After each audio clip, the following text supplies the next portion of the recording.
चलिए दोस्तों, आज हम लोग क्लास 6 के सामाजिक विज्ञान के चैप्टर 1 के प्रश्न को सोल्व करेंगे।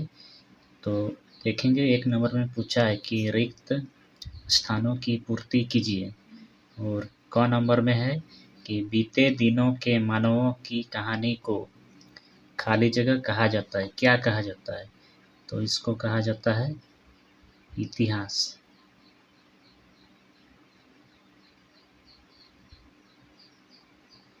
ठीक है। ख नंबर में देखेंगे, भारत देश का एक अन्य नाम खाली जगह भी है। तो अन्य नाम क्या है? इसको इंडिया भी कहते हैं।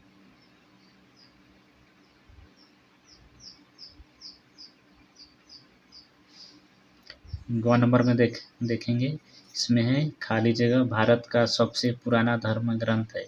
तो भारत का जो सबसे पुराना धर्म ग्रंथ है वेद।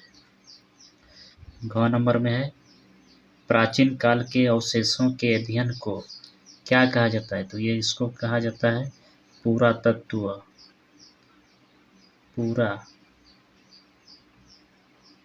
पुरातत्व शास्त्र। पुरातत्व शास्त्र विज्ञान कहा जाता है। अंगा में देखेंगे कि जनजाति को छोटा नागपुर की सबसे प्राचीन जनजाति माना जाता है। मतलब किस जनजाति को? तो यहाँ पर देख, इसका आंसर हो जाएगा असुर। असुर जनजाति को छोटा नागपुर की सबसे प्राचीन जनजाति माना जाता है। चलिए अगला क्वेश्चन को देखेंगे कि 2 नंबर में पूछा है कि निम्नलिखित प्रश्नों के उत्तर लिखें। पहला में है इतिहास का ज्ञान क्यों जरूरी है? तो इसको हम एकदम पीडीएफ में आप लोग को उपलब्ध करा देंगे।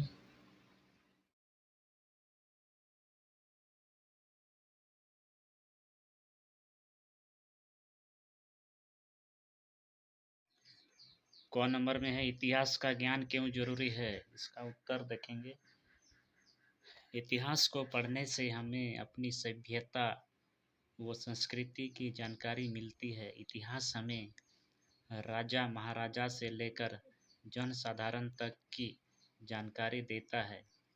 इसलिए इतिहास से अनेक बातें सीख कर ही हमें लगातार उन्नति कर सकते हैं।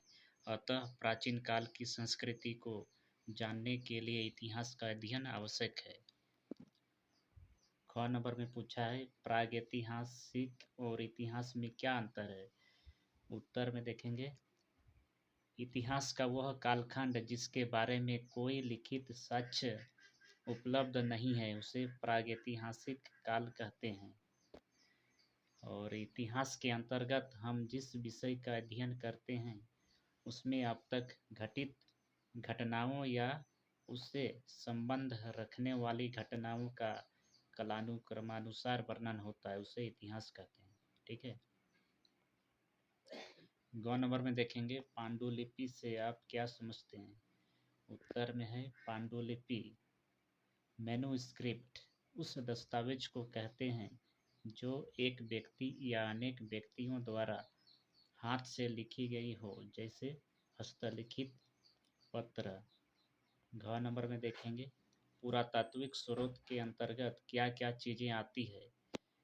तो उत्तर में देखेंगे, प्राचीन काल को उद्धृत करने वाले भौतिक स्रोत जिनमें मुहरें, भवन तथा स्मारक, अभिलेख, नगर, सिक्के, मूर्तियाँ, चित्र, गुहा स्थापत्य आदि को शामिल किया जाता है।